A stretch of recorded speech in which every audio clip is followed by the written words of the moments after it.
Hello and welcome to Southeastern 16 presented by FanDuel. Chris Lee joined by Jay Greeson. This is the early afternoon SEC football reaction. We will spend most of our time on South Carolina and Texas A&M. And Jay Greeson, you and I are both paid to do words for a living. I don't even know where to start with this one. I'll give you a couple minutes to think about where you want to start with it. As we rewind, Texas A&M's crazy 31-30 win at home over South Carolina in a game that may have given two fan bases heart attacks. Maybe that's the best way to put it. We're going to get into that shortly. Reminder, first of all, we're brought to you by our friends at GameTime SIDEKICKS, which makes this beautiful tumbler that you see before you.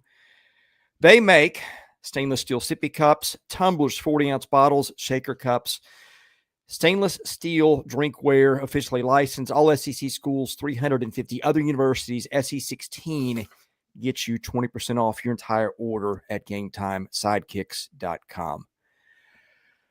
Jay Greeson, seen a lot of football games. Don't know that I've ever seen one like that. Here's the stat that everybody is going to be talking about.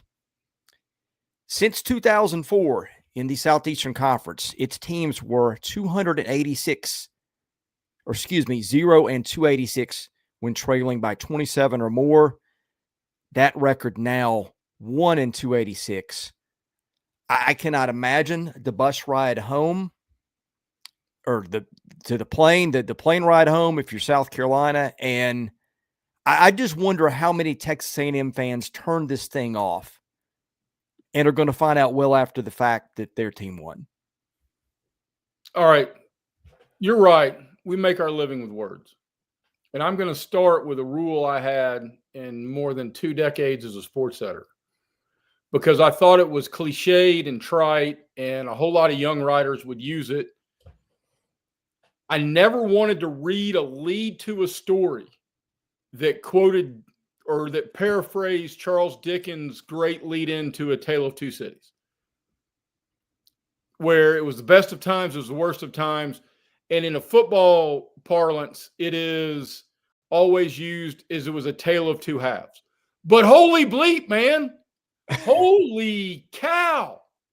I mean, look, Texas A&M escaped, and everything in the first half, everything we thought about Lenora Sellers, he tried to show us.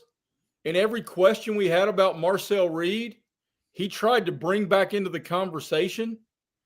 And then the second half happened, and Shane Beamer looks lost on the sideline. Mike Elko is staring at the camera after an inexplicable decision to give a freshman running back a trick play like he's calling a Madden play, up one on 3rd and 1 from the 3rd and goal from the 1. And he goes, F me, F me, F me, F me. Yeah, that's what the entire fan base was thinking, sir. Holy smokes. I mean, what are we doing here? I mean, honestly, look, all of us who banged the drum that A&M had the best resume, they just gave look, they go unbeaten and nobody's keeping them out of the playoff regardless. But they just gave everybody a whole lot of stones to throw from their glass houses. And to be honest, I've got so many things. I wrote like 40. Oh, you've seen my notes. We've got all kinds of notes on this one. But here's the thing. You walk away from this, and it felt like who was trying to give the game away more? Yes. I mean, let's start with the 3rd and goal at the 1. You have a freshman throw a backwards pass. Like, not only is that an awful play call, that is a recipe for 90-something the other way for a back-breaking score. They were a little lucky that didn't happen. Number 2, Lenore Sellers. I mean, first of all, the thing that has undone South Carolina all year is the thing that undid South Carolina at the end. That is Sellers taking 2 sacks, and then on 4th and 16, I'm not going to sit here. I guess I can't criticize Lenore Sellers and be totally fair because I don't know what he saw or didn't see. Maybe running the ball on 4th and 16 was their best option at that point. I don't know. Maybe he had a guy running wide open down the field. I don't know that either. I'm just telling you what I know. But to take 2 sacks and in that one, the way they did was just, I mean, kind of typical of their season. And look, I don't want us to sit here and dwell on all the bad stuff. Look, people are going to have stones to throw at A&M, but you're seeing this every week. You saw this last week for Penn State and Indiana. You saw it last week for Vanderbilt and Auburn. There's a lot of teams with a lot of talent in this league and in other leagues. Like, everybody has one of these. Now, A&M drew that one up in a very interesting way. And yes, that's going to nick their brand a little bit, but you just win that game and thank your lucky stars. I'm probably being a little bit too easy there, but I am saying you've seen a lot of teams struggle in games like this all season. Now, getting behind that many in that fashion, that's a whole other chapter. But if you're A&M, you're just thanking your lucky stars you got out of here today. Man, oh man. The first half was such an anomaly for everything we've seen through the first 9 weeks of A&M. The offensive line was bad. Marcel Reed was rotten. I mean, rotten. Oh, goodness. He was 6 of 19 in the first half for 113 yards, 2 picks, could have been 6. I mean, yes. Well, some were on the same drive, but yes, he had about 4 picks that were dropped or could have been picked. But I mean, he could have had a 5 turnover first half very easily. And you know what, though? In all the coaching conversations about this, I think, and somebody already put in the chat, what did Elko say at halftime? I'm certain there was paint peeled, because this was actually one of the better halftime interviews by one of the smoke shows holding a microphone, trying to harass a coach walking off a sideline. And he was clearly ticked. I'm certain he peeled paint in the locker room. But even with the occasional, you could actually hear some boos at Kyle Field. And I don't think they were boos to the players or the coaches or whatever else. I think it was boos and frustration of just, what the hell? Man, what the hell? That's actually what the first half was. What the hell? Yeah. Yeah. What yes. the Yes. hell You nailed it. is that? What the hell? Because look, man, among the things I wrote, all right, I thought firing Hugh Freeze and replacing him was going to be the biggest addition by subtraction move in the SEC. And then the Mike Shula for Mike Furry move happened. And in the first half, this was the South Carolina that was preseason 12.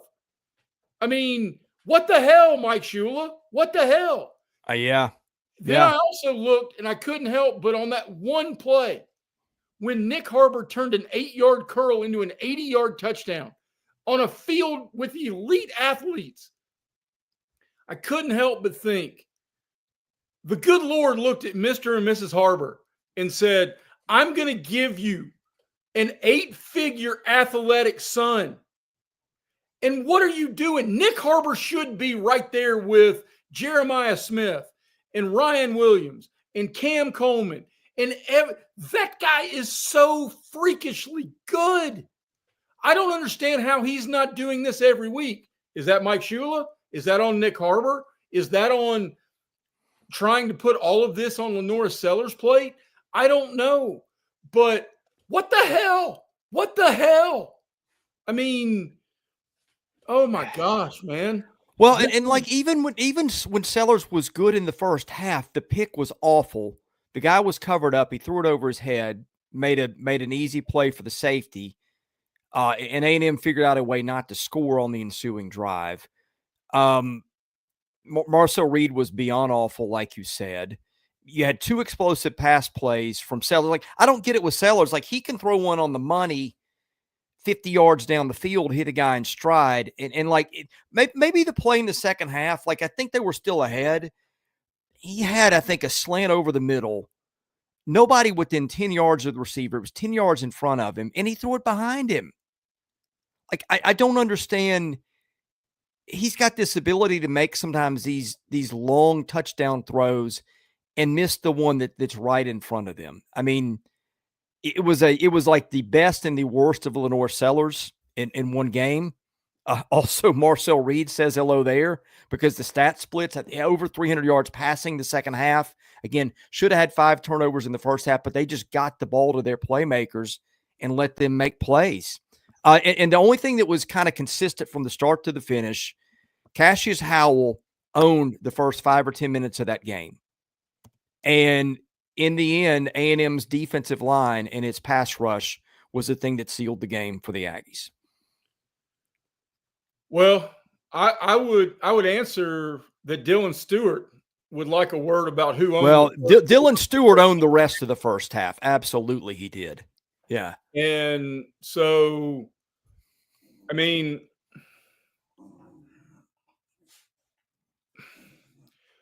there's so many big picture things to discuss, and I'm not even talking about just in college football. I'm talking about philosophically, because you could tell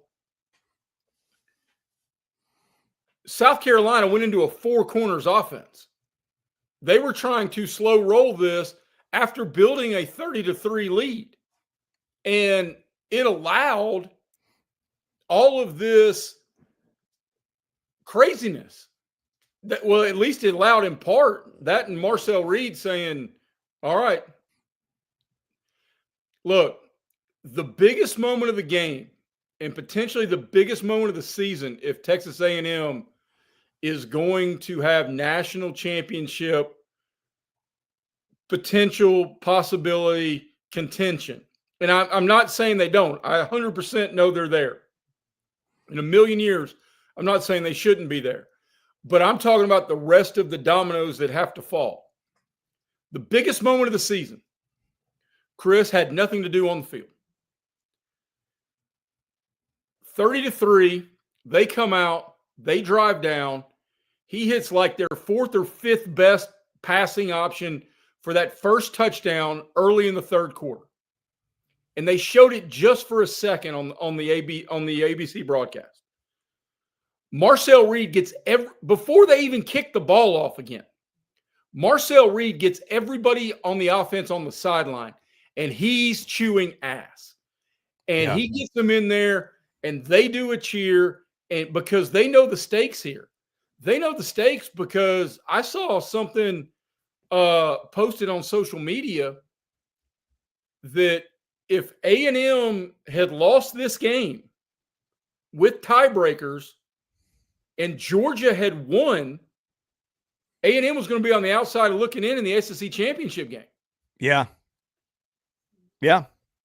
And the fact that Marcel Reed took it upon himself and the rest of his teammates responded after the craptastic first half that he put on the field and the hole he dug for them.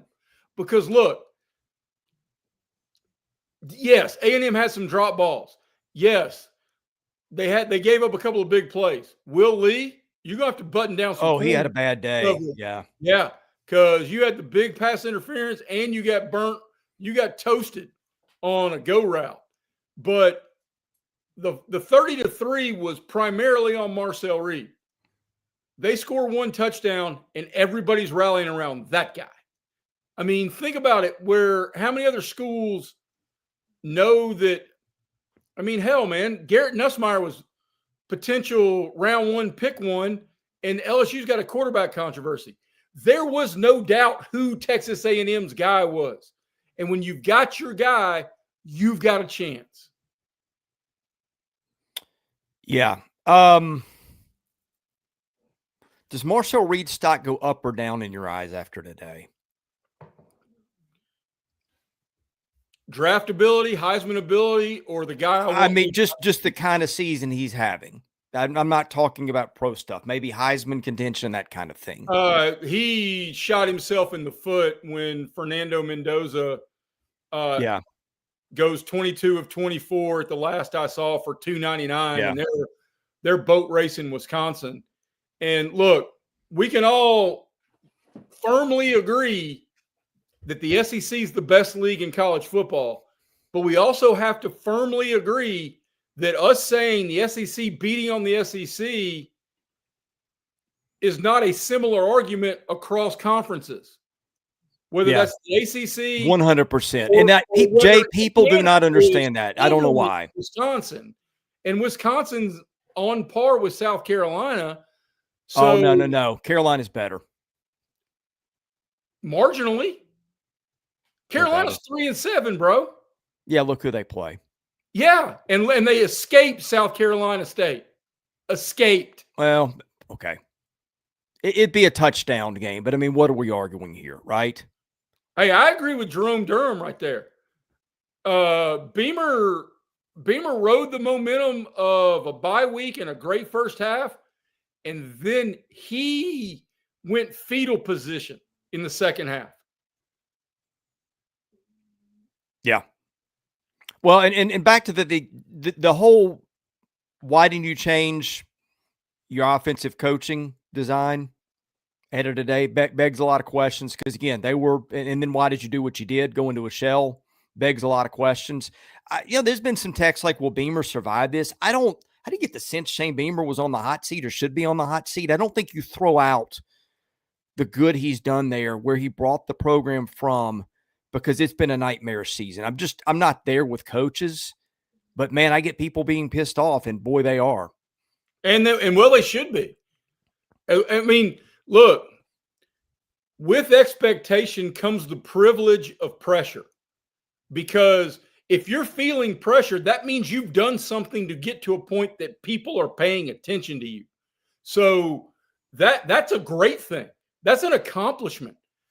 But look, if James Franklin doesn't take the Virginia Tech job, Shane Beamer's got to really ask himself, because he might ought to get out of there. Right. His seat's hot as crap next year. Yeah.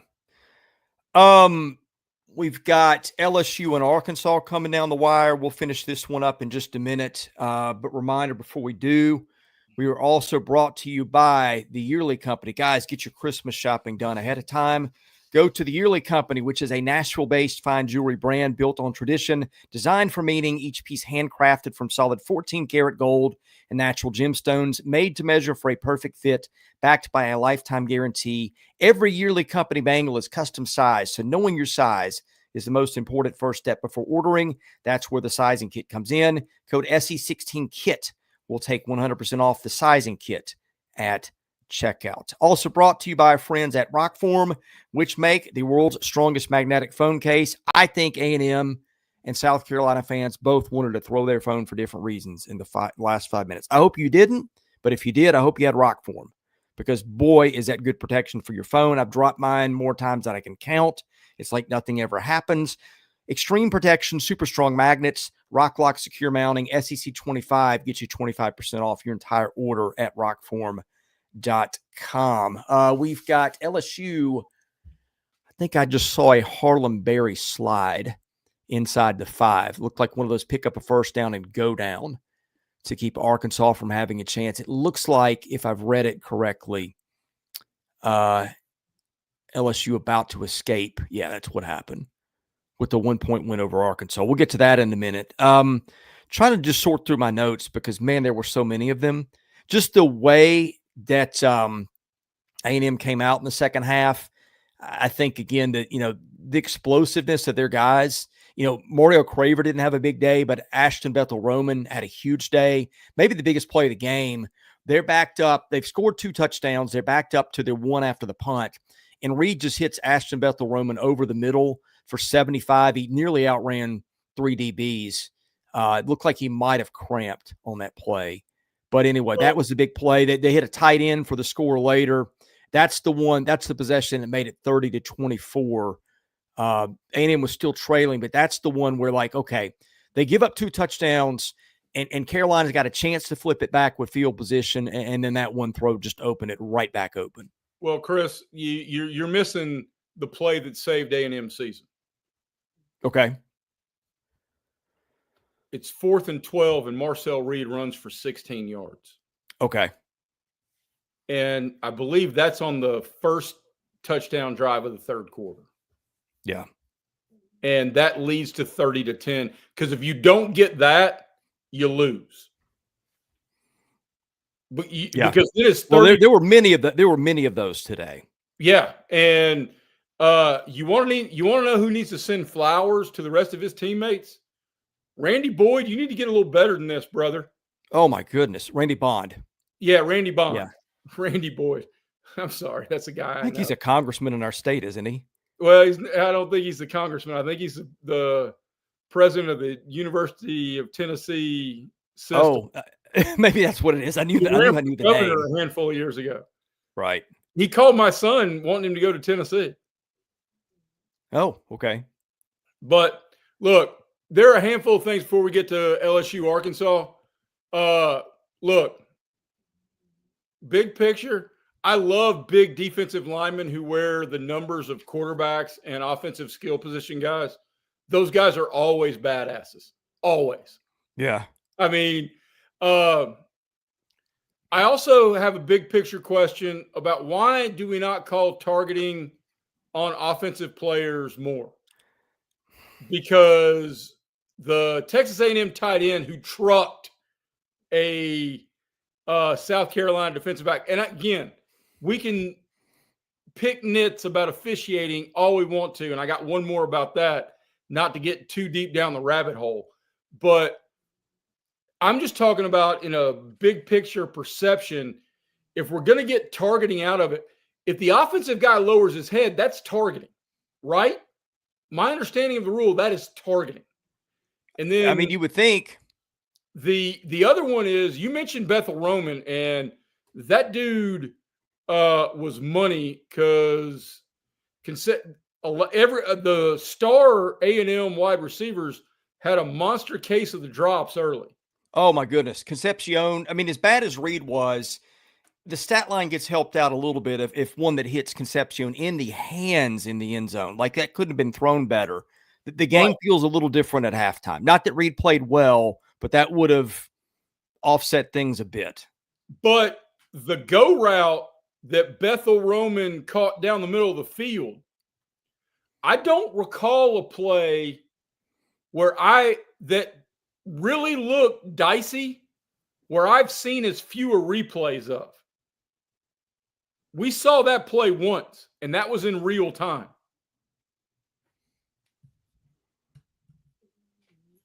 Yeah, I don't think I saw that one. That's he about juggled the time. it. Well, he didn't juggle it in the air, but he was real close to the back end line, and you couldn't really tell. He clearly got his feet down, but in the modern nebulous of what is a catch, and the catch to the ground, and all that other stuff, he was close to the back end line. If the ball bobbled, I don't know, but we normally see 5 different angles of that. We immediately went to the extra point. Yeah. They didn't. And we immediately went to the next series. I mean, I thought scores were reviewed. I thought they were too. Yeah. But look, man, we're in a conspiracy theory realm, and in the course of the last week, we've had monster gambling allegations against Major League Baseball, 1,000 people suspended by Turkish Soccer Federation, and the Lucchese family, which, if I'm going to rank like my Rushmore of all-time gambling family names, it's the Corleones 1, and yeah, they're fictional.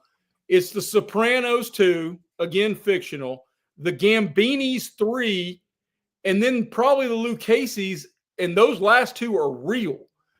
There's now indictments in New Jersey about 14 college football players being involved with the Lucchese family. So, I mean, they've got to make certain everything is buttoned down and universal. That's the one thing, considering what I do for a living, that completely jumped off the page to me. The one thing that has to change in the offseason is we need explanations for calls.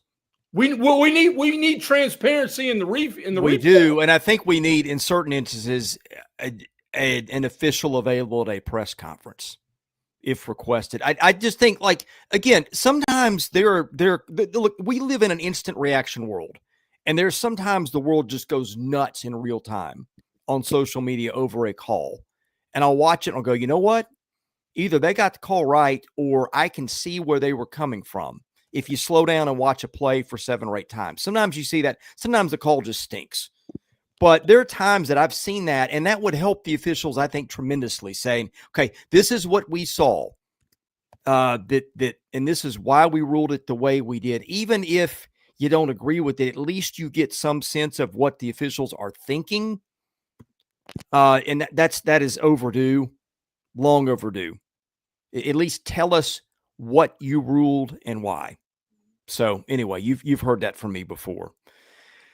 Anything else on A&M and Arkansas? Because A&M in South Carolina, LSU and Arkansas is in the books as Frank Wilson gets a ice bath and LSU walks off with the boot trophy, which, by the way, weighs 175 pounds. Yeah, that's like a high school senior. I mean, that you buckle up if you're going to lift that trophy over your head. Wow. Disappointment bowl. Yeah. If you're Arkansas, you got what you wanted. You block a punt in the first 5 minutes, get a touchdown out of that. You get about 5 minutes later, a touchdown pass from Taylor Green. You're up 14-0. By half, you're down 16-14. In the second half, just I don't know what to say. Arkansas just continues to find ways to lose this game. Obviously, looking at Frank Wilson after the game, that had some meaning for LSU. Garrett Nussmeier didn't play today. In fact, wasn't dressed, which was interesting. Anyway, LSU now 6-4. Got a chance. Last 2 games are going to be Western Kentucky. Should that win that one, in Oklahoma on the road. I know it's not the consolation prize LSU wanted, but 8-4 and a coaching change is on the table. So there's that. There is. And Arkansas is in full reboot mode. No pun I think intended. Arkansas is in play for Franklin, to be quite honest. Yeah, I've heard that too. And you know what? It'd be a really good hire. I agree. I guess the stat of the day, Arkansas held to 339 yards. I think that's a season low. You know, we've known how good LSU's defense could be when it comes to play. And it came to play today. Arkansas had 22 points, and again, 7 of those came off a blocked punt. And, man, I'm curious big picture. And just for everybody, I'm not saying – look, I'm not one of these guys that wants to buy into conspiracy theories. I'm not saying refs helped this side or that side or they did it intentionally. I just want our procedures to be better. I want our policies to be uniform. And along those lines, the big picture questions,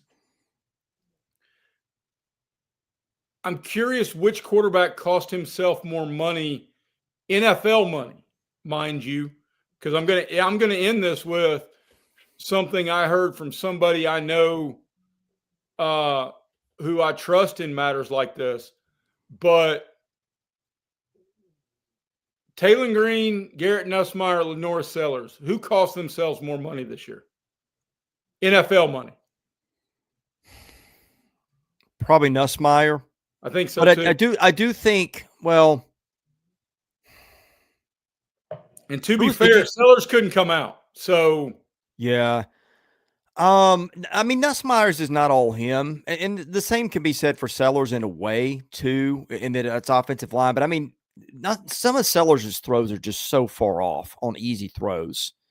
I've seen stuff out of Nussmeier at times this year where he can still make some big plays. I think you give him some health and maybe it looks different. I've got more questions about Sellers. Sellers probably had further to fall because he's in that 1-1 conversation, or was at one point, which is kind of stupid that far out from a draft, but doesn't stop people from talking about it. It was the other one. Who did you say the other one was? Was it Green? Taylor Green. Yeah, Green easily is. I mean, I don't think Green cost himself that much. He's not had a bad year. It's just their defense stinks. Well, the thing I have heard from multiple voices within that circle, the recruiting realm, and a whole lot of it, be ready that Miami's going to make a real portal push for one of the Norris Sellers. Yeah. I can see it. But you better give an offensive line and you better fix whatever it is. Well, they've also got that freshman wide receiver who is a mother. And Trey, that's fair. I mean, it was one of my bold predictions that Taylor Green was going to play himself into a first-round pick. So I don't know how much money he did or did not have to lose. But job number one, after winning the news conference, if it's James Franklin or whomever else gets the job in Fayetteville, is to convince Taylor, is to find NIL money to keep Taylor Green in the fold. Yeah. Well, wait, Green's out of eligibility, is he not? This is like year 5 or 6. Diego Pavia would like a word. Well, anyway. Anything else on that one? We got Kentucky is wrapping it up with Tennessee Tech. Let me refresh the scoreboard here to see if this one is old. Yeah, we got 42-10 with about 9 to play. And Kentucky, I think the story here was up 21-0. Tech got a touchdown late in the first half. And then Kentucky ran the kickoff back 65 yards. And then on top of that, got a personal foul penalty on Tennessee Tech. So Seth McGowan got his third touchdown on the half, went up 28-10. And Kentucky is kind of cruised here in the second half. Yeah, I mean, I don't know what to say here. Tech was unbeaten, but it's not North Dakota State either. It just kind of another day where Cutter Boley and the rushing attack take care of business. Whoa. Oklahoma's going up 10-0. About 3 hours, but we just had an Oklahoma score that the Sooners just went up 10-0. Yeah.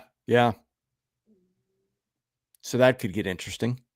Oh, it's already interesting, brother. Well, yeah, it is already interesting, especially with Alabama's offense kind of struggling lately. But yeah, I mean, Boley's going to throw for over 200, no turnovers as we do this, at least no picks. Again, I think the rushing attack was kind of the story there. Dowdell and McGowan have become a pretty dependable 1-2 punch, and the defense for the Cats continues to play pretty well. Yeah. No, I mean it, but I will counter with this feels very 2024 Napier-esque. They make the change at quarterback. They go with a young guy. They get energized. They maximize a more doable schedule on the back end.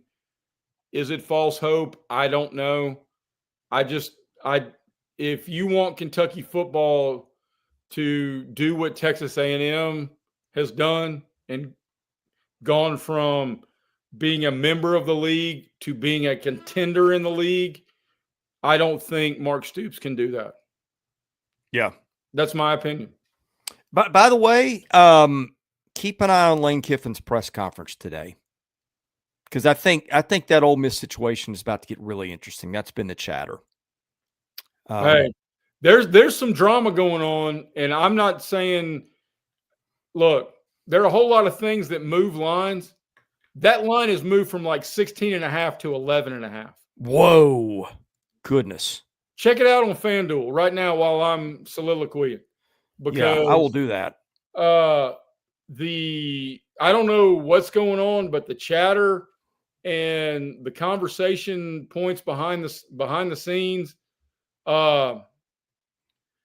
Trey, I don't know if he's going to propose to his ex-wife, who, if she says yes, then she's ignoring a whole lot of his history just from the Well, the family is making the call anyway. I've been hearing that consistently for weeks. Otherwise, he'd be at Auburn. Otherwise, he would be the coach at Auburn currently. Yeah. Because the other Hoosier pants, the sorority girl, did the TikTok video that played at his heartstrings like the daughter at the end of Moneyball did that that song tape and made Billy Bean, at least at the movies to be believed, stay in Oakland. So, I mean, hey, I get it. They're all making generational wealth. If you find a spot you like and you can get Mark Stoops type of leniency, because yes, Lane Kiffin's really good at this, but if he goes to Gainesville, he resets his legacy, because his legacy, big picture, is just as much Raiders, just as much one and done in Knoxville, just as much being fired in the airplane at USC as it is the greatness of play calls and whatever else. And the Gators don't give a damn what you've done previously at Ole Miss. They want to know what you're going to do in the swamp.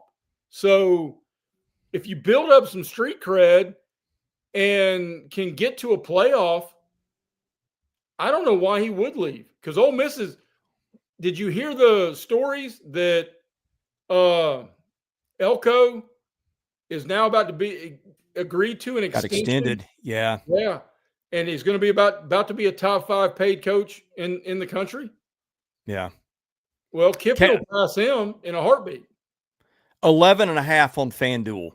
Yeah. As of we're doing this at 3:21 Central. It was that is an amazing shift. 16.5 on Tuesday. Yeah, it just started at 14.5, went one way, and then came back down the other. Is there talk that he's going to propose to his ex-wife? I'd not. Well, I think Trey was projecting what may happen in the news conference afterwards. Oh, yeah. Well, I think what I heard was maybe getting at something else, but yeah, I mean the clock is ticking there. I think Ole Miss is going to win an answer before long. You can't string everybody along, but anyway, hard to know what to do in that spot. All right, I think this is a wrap, Jay, unless you've got some other thoughts. Oh, SC Scout guy, one of our favorites. Yeah, sorry, my man. I was going to feel bad for whichever fan base lost this game, by the way.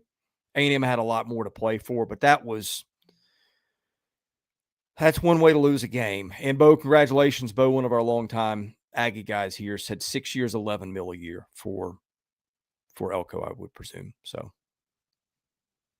yeah. I think he was trying to. I think he may have gotten a glimpse of your contract, Chris. Right. I'm very close. I mean, just, move the decimal point a couple of points the other way, and we're getting there. Maybe more than a couple. It's still 6 years, $110,000 a year. That's a good living. Yeah, maybe more than a couple. But anyway, yeah. Jay, interesting. We did not plan on doing an early stream.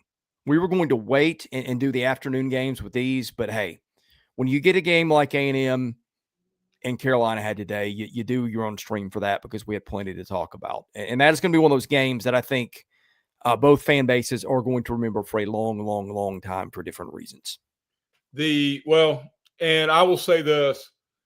You quoted a great number, and I'm going to let you reiterate it for the growing number of folks in our chat. But considering the stakes, I do not recall a second half response. And this bodes well for A&M fans. The comeback when Alabama in 2010 sprinted to a 21-0 lead over Auburn, unbeaten Auburn, back when the pool was so much tighter.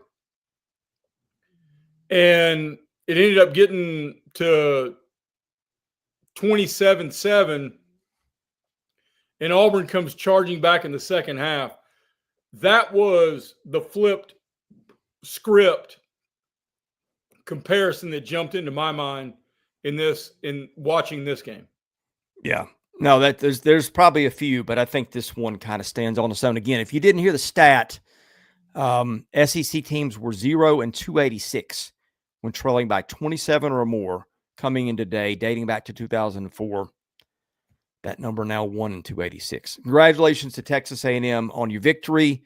A&M is now, barring something even crazier than maybe today, going to make the playoffs. So congrats to the Aggies on that.